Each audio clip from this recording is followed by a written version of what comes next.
Mukunda Jewelers, first ever factory outlet opening soon in Jubilee Hills.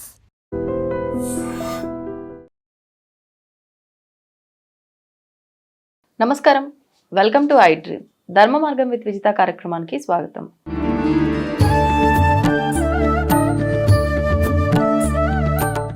ప్రస్తుతం మనతో పాటు ఉన్నారు త్రిబుల్ఎస్ డివోషనల్ గ్రూప్ అధినేత డాక్టర్ శివనరసింహన్ తాంత్రి గారు. ఇప్పుడు వారితో మాట్లాడి మరిన్ని విషయాలు తెలుసుకుందాం.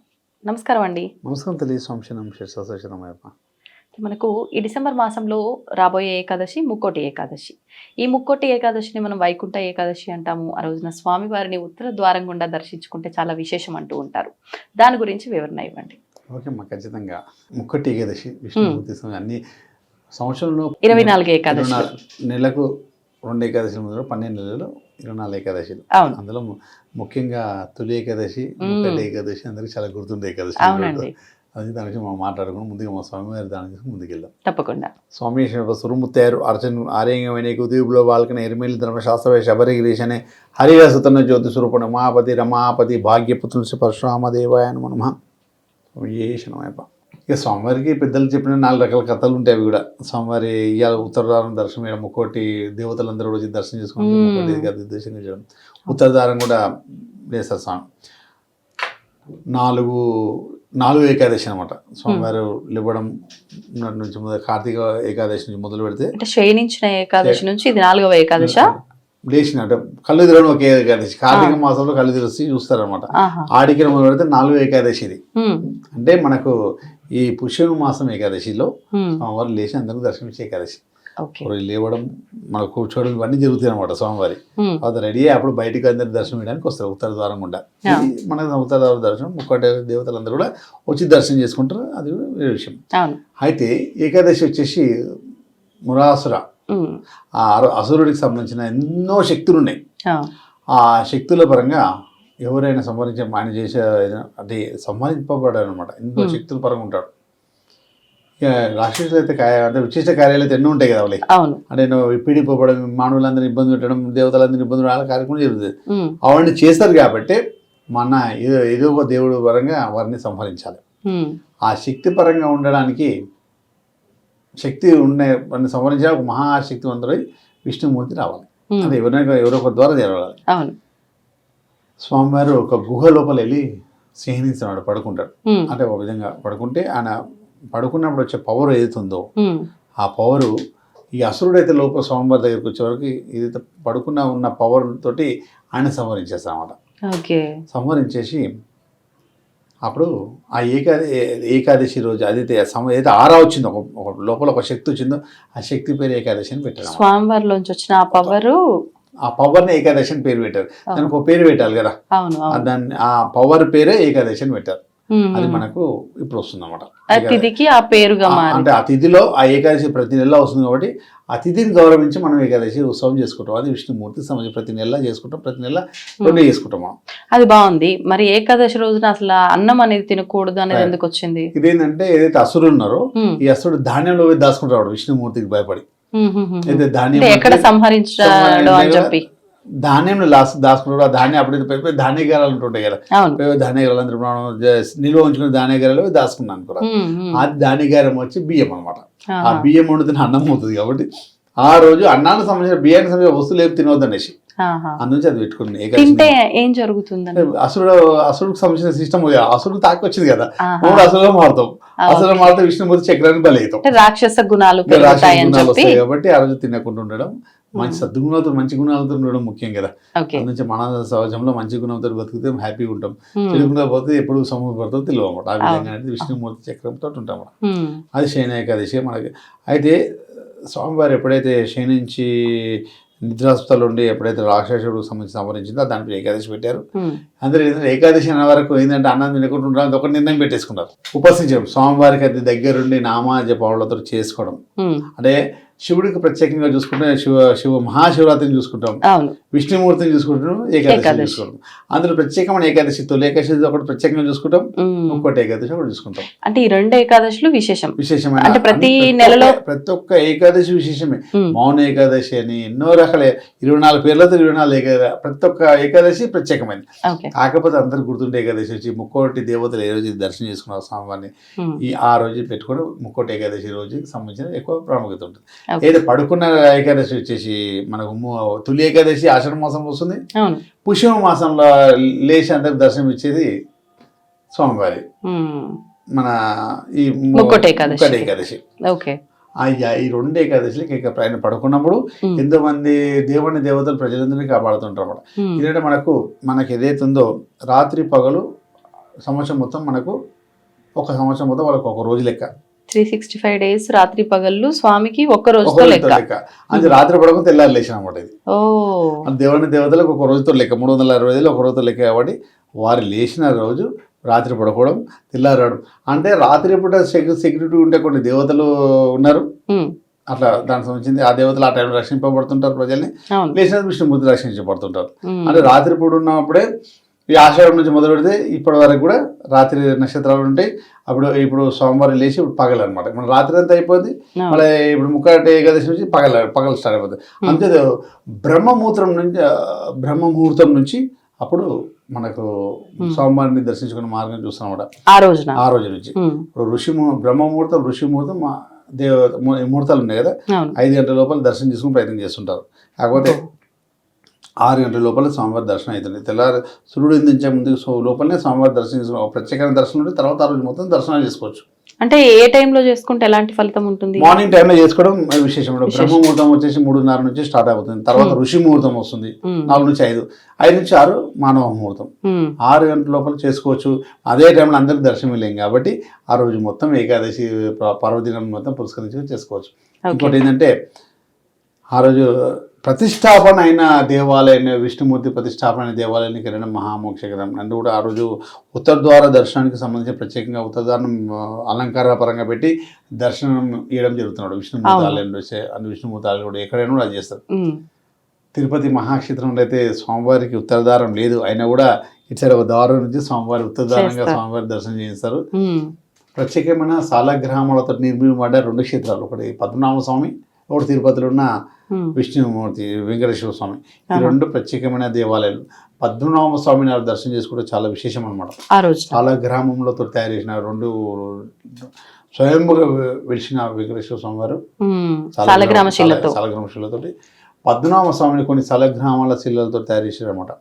అది స్వయంభూన తయారు చేశారు కొన్ని. అది ప్రతిష్టాపన అది ఇక్కడ మనకు పద్మనాభ స్వామి కేరళలో తిరువనంతపురం ఉంటుంది. ఇవి కొన్ని ప్రత్యేకంగా ప్రతిష్టాపన దేవాలయాలు కొన్ని ఉంటాయి. ఈ టైంలో ఏదైనా ఏ వైష్ణవాలయాలను ఆ రోజు ప్రత్యేకమైన దర్శనాలు, ప్రత్యేకమైన అభిషేకాలు, ప్రత్యేకమైన పూజాక్రమాలు అన్నీ కూడా ఆ రోజు ప్రతి ఒక్కరు కూడా ఉదయం వెళ్ళి దర్శనం చేసుకుని మహాశ్రేషకరం. అంటే ఆ రోజు ఉపవేశించి స్వామివారి ధ్యానంతో విష్ణుమూర్తి అష్టాక్షరి మంత్రాలతోటి స్వామివారి ధ్యానం చేసుకొని ఆయన సహస్రనామాలు చూస్తామని చేసుకోవడం వల్ల 1,00,000 నామాలు అంటే సహస్రనామాలు చేసే నామం పరంగా ఉంటే స్వామివారిని ఉపాసించిన స్వామివారిని ఆరాధిస్తున్నాడు. కాకపోతే బియ్యానికి సంబంధించిన రైస్కి సంబంధించిన ఏ వస్తువు తినకుండా ఉండడం. మిగతా అంటే ఓన్లీ రైస్ అయినా అసలు ఆ రోజు మంచినీళ్ళు కూడా తాగకుండా ఉపవాసం చేస్తే ఇంకా ఫలితం అంటారు కదా. స్వామివారిని ఉపాసించడం అంటే స్వామివారిని సేవించి ఉండాలి. తర్వాత ఏంటంటే ఆహార పానీయాల పరంగా చూస్తే మన శక్తిని బట్టి మనం ఉండాల్సిందే. అవును అవును. ఇప్పుడు మీకు స్వామివారిని ఎంతో కఠినంగానే చేయాలనుకుంటే అసలు ఏం కూడా తీసుకోకుండా ఉండొచ్చు. తడి కూడా ఏం తీసుకోకుండా ఉండొచ్చు. అవును, మన శక్తి కూడా క్షీణించే దశలో ఉన్నప్పుడు ఏమన్నా తీసుకోవచ్చు. అదే పండ్ల రసాలు అంటే ఆరోగ్యరీత్యా మనం ఆ విధంగా పాటించవచ్చు. కాకపోతే ఏంటంటే ఆరోగ్యరీత్యా ఎలా ఉన్నాయి కదా బియ్యం ఐటమ్ మాత్రం ఎందుకంటే రాక్షసుడు అందులో దాచుకున్నాడు కాబట్టి ఆ వరి ఏదైతే ధాన్యం మొత్తం అతని ద్వారా వచ్చింది కాబట్టి మనం ఏకాదశి రోజు తినకుండా ఏకాదశి పేరు ఏదైతే శక్తికి పెట్టారో ఆ శక్తి పెట్టే ఏకాదశి రోజు తింటే ఆ శక్తి మనలో సంవరించే అవకాశం ఉంటుంది అనమాట.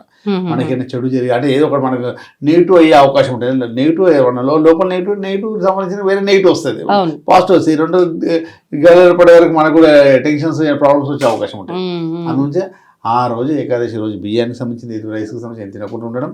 తర్వాత ఏదైనా కూడా అందులోంచే పాయసం ఏదైనా కూడా ఏర్పాటు చేసుకుంటారు అనమాట సాయంత్రం టైంలో ఉపసించేసి ఎప్పుడైతే వెళ్తురు వెళ్ళిపోతుందో చీకటి పడే సమయానికి అప్పుడైనా ఆహారం ఏదో తీసుకుంటారు కొంతమంది. ఆహారం అంటే ఏ రూపంలో? మన అల్పాహారం, శక్తికి సంబంధించిన అల్పాహారం ఏదైనా మన శక్తికి సంబంధించిన అంటే వీలైతే రోజు ఎంతసేపు నిద్ర లేకుండా ఉండడం చాలా మంచిది అనమాట.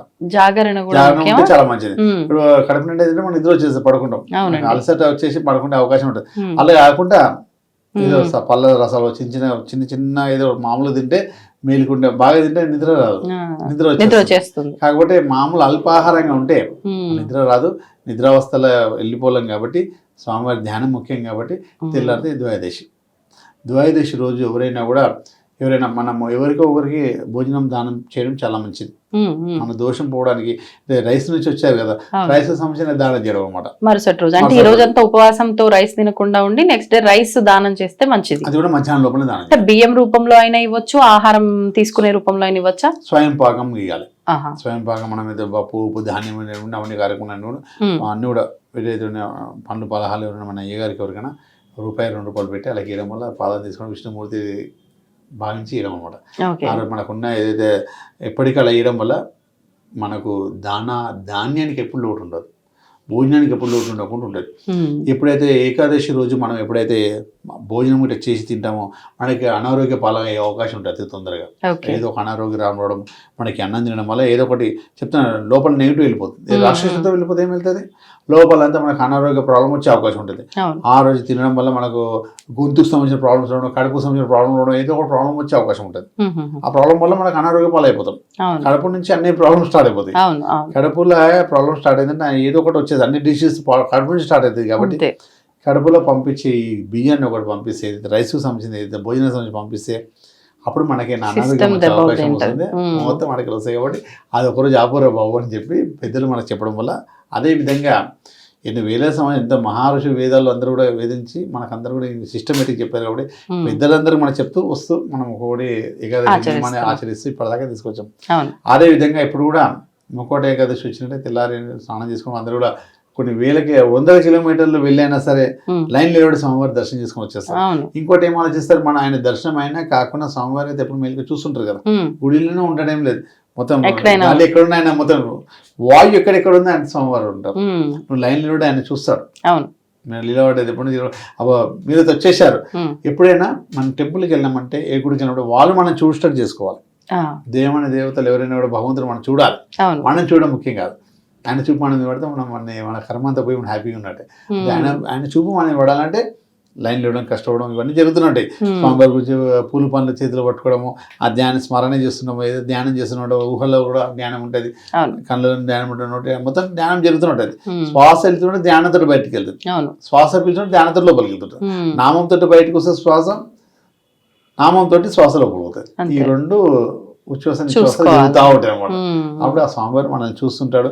మొత్తం జగమంతా అయినది, మొత్తం టోటల్ గా గాలి వాయువు గాలి ఎక్కడెక్కడ ఉందో మొత్తం స్వామివారు. అందులో నీ కలియుగంలో నామస్మరణే ముఖ్యం అని చెప్పారు. కాబట్టి మీరు అన్నట్టు ఊరికే ఏదో పిచ్చి పిచ్చి మాటలు మాట్లాడుతూ కాకుండా లైన్లలో నామస్మరణ చేసుకుంటూ వెళ్తే ఇంకా పుణ్యం పురుషార్థం. అంటే ఇప్పుడున్న కలియుగ ధర్మం పరంగా ఎప్పుడు కూడా బ్రెయిన్ ఎప్పుడు ఎక్కడ ఉంటుందో తెలుస్తుంది. మొబైల్ కి అటాక్ట్ అవ్వడం, మాటలు కూడా అవే జరుగుతున్నాయి. అంటే ఒక్క రోజన్నా కూడా స్వామివారి స్మరణతోటి నామస్మరణతో ఉంటే 360 రోజులు బాగుంటావు అన్నట్టుగా ఆలోచనతో చెప్పడం. మనకేంటంటే మన ఆషాఢ మాసంలో మనకు స్వామివారు ఎప్పుడైతే శయన వెళ్ళిపోయిండో పడుకుంటే అప్పటి నుంచి వేరే దేవతలందరూ రక్షింపబడ్డారు. వరాహి స్వామి వీళ్ళందరూ ఎన్ని దేవతలు అమ్మవార్లందరూ కూడా మనం రక్షింపబడ్డారు. నవరాత్రులు అమ్మవారు, అమ్మవారు ఆషాఢ మాసంలో రావడం, నవరాత్రులు తర్వాత ఇవన్నీ కూడా మనకు అమ్మవారు రక్షింపబడ్డారు. రాత్రి అంతా వాళ్ళు చూసుకున్నారు, నవరాత్రులు చేసాం ఆ టైంలో మొత్తం. తర్వాత స్వామివారు లేచినాడే ఆయనే చూసుకుంటారు. అంతే పడుకున్న రోజులంతా మనల్ని రక్షించేది అమ్మవారు రక్షించారు. దాని తర్వాత స్వామివారు లేచినట్టు ఆయన చూసుకుంటారు. జగమంతా ఆయన చేతిలో జగమంతుడు కుటుంబాన్ని వాళ్ళ అమ్మవారికి పోయి పడుకున్నట్టు చూసుకొని చెప్పేసి పడుకున్నప్పుడు ఆయన చూసుకుంటారు. వాళ్ళు అది చూసుకున్న మేమందరూ క్షేమంగా ఉన్నాము, మీరైతే ఎవరికైతే అప్పయిపోయారో వాళ్ళందరూ మనం క్షేమంగా చూసుకున్నారు, మేము బాగున్నాము అని చెప్పి స్వామివారికి మన మొహం చూపించి ఆయన చూసి వస్తున్నాడు. ఆయన చూసుకున్న నా ప్రజలంతా క్షేమంగా ఉండాలని చూస్తుంటారు అన్నమాట. ఎంతమంది వచ్చింది, ఇంకా ఆరోగ్యంగా ఉండరా లేదా, వచ్చి నిలబడాలి, ఎలా ఉండదు, ఆరోగ్యంగా ఉంటే లైన్లో పడదు, లేవు అంటే వీళ్ళకి అప్పయిపోయిన పని చేసిరా లేదు. నవరాత్రులు అమ్మవారికి అప్పయిపోయారు, తర్వాత ఆశ్రమ మాసంలో అమ్మవారికి అప్పయిపోయారు, వీళ్ళందరినీ కూడా అప్పయిపోయిన నవరాత్రులు అయిపోయిన తర్వాత గణపతి కప్పేపారు భాద్రపద మాసంలో. ఒక్కో మాసం వరకు కప్పేపేశారు. అవును. అందుంచే ఈ మాసం అంతా వీళ్ళందరూ క్షేమంగా చూసినా నా ప్రజల్ని ఆయన చూసుకుంటాం, అసలు చూసుకుంటే ఆయన హ్యాపీ. అప్పుడు అందరి దర్శనం ఆయన మనం చూస్తాం, మనం ఆయన చూస్తాం. అప్పుడు 360 రోజులు మళ్ళీ స్టార్ట్ అయ్యారు. అంతే. మన ఏదైనా పుణ్యఫలం ఉంటేనే మన ముక్తి మార్గం అనేది ఉంటుంది. ఈ దేవతను ఆరాధించడం ఇవన్నీ పుణ్యఫలం కోసం. అంటే ఎవరైనా పెద్దవాళ్ళకి ఏదైనా పని చేసి పెడితే పుణ్యం ఉంటే చేయండి అంటారు. అవును.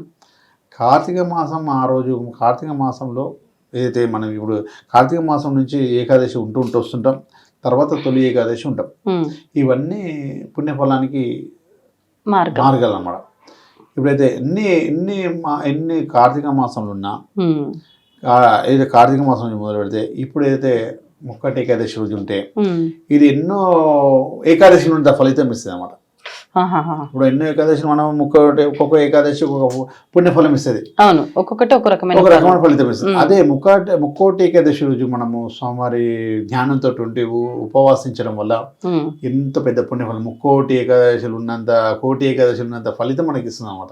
అందుకే ముక్కోటి ఏకాదశి 3 కోట్ల ఏకాదశులు ఉన్నంత ఫలం అనుకోవచ్చు. ముక్కోటి అంటే 3 కోట్ల దేవతల అనుగ్రహం ఎంత ఉందో 3 కోట్ల అనుగ్రహం మనకు ఉంటుంది అనమాట. కోటి ఏకాదశిలో ఫలితం ఇస్తుంది. కోటి ఏకాదశి ఫలితం ఇస్తుంది. ముక్కోటి దేవతలు కూడా దర్శనమిస్తారు. ఒక్కరోజు మనం టెంపుల్కి వెళ్ళి అన్ని ఏకాదశిలు వెళ్తాం టెంపుల్కి. ముక్కోటి ఏకాదశి రోజు మన టెంపుల్కి వేస్తే 3 కోట్ల దేవతలు దర్శనం చేసుకుని వీలుంటుంది అనమాట. అందరు అక్కడనే ఉంటారు అన్నమాట. అంటే మనం కళ్ళతో చూడకపోయినా వాళ్ళ దర్శనం మనకు కలిగినట్టే, వాళ్ళ అనుగ్రహం మనకు ఆరా. ఇప్పుడు మనకు చెప్తాం అన్నమాట, దేవాన్ని దేవతలు ఆరా డెవలప్మెంట్ అవుతుంటది. ఇప్పుడు మామూలు టెంపుల్కి వెళ్ళినప్పుడు ఆరా వేరే విధంగా ఉంటది, ఆ స్పెషల్ డేస్కి వెళ్ళినప్పుడు ఆరా ఇంకో రకంగా ఉంటది. మనకు కావాల్సిన ఆరా బలమే, అడుగుంటే ఆరా యాక్టివేట్ అయిపోతుంది.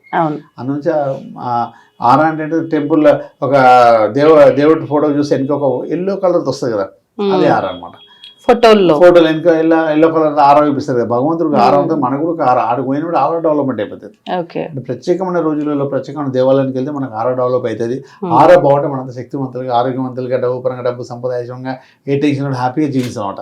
అంటే ఆరా డెవలప్మెంట్ చేసుకోవడానికి ఈ ఆలయాలు ఇవన్నీ వెళ్ళడం. అందుంచి ఎన్ని కోటి ఏకాదశి ఎంత బలం వస్తుందో ఆ ముక్కోటి ఏకాదశి రోజు స్వామివారి దర్శనం చేసుకుంటే అంత బలం, అంత ఆరా ఇమ్మీడియట్లీ యాక్టివేట్ అయితే అంత పుణ్యఫలం వస్తుంది. కాబట్టి ముక్కోటి ఏకాదశి రోజు విశేషమైన రోజులని బాగా పెద్దలని మనకు చెప్పారు. విశేషమైన రోజులు తీసుకోవడం, పండుగలు ఇవన్నీ మనం చేసుకుంటూ స్పెషల్ డేస్ కూడా మనం వెళ్తుంటాం. అందుగురించి ముక్కోటి ఏకాదశి రోజు స్వామివారిని ధ్యానం చేసుకోవడం.